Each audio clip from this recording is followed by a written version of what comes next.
dan tujuan utama diwajibkannya puasa ialah untuk mencapai takwa sepenuhnya kepada Allah, yang hakikatnya adalah kesucian jiwa dan kebersihan hati serta rohani.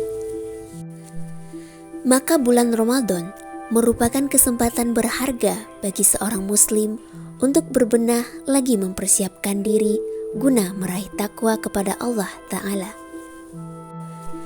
Allah Ta'ala berfirman dalam Quran Surat Al-Baqarah 183 yang artinya, "Hai orang-orang yang beriman, diwajibkan atas kamu berpuasa sebagaimana orang-orang sebelum kamu, agar kamu bertakwa."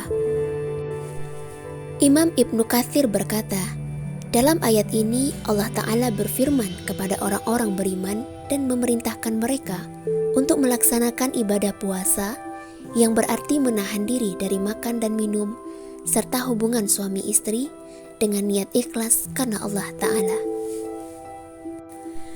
Karena puasa merupakan sebab untuk mencapai kebersihan dan kesucian jiwa, serta menghilangkan noda-noda buruk yang mengotori hati dan semua tingkah laku yang tercela.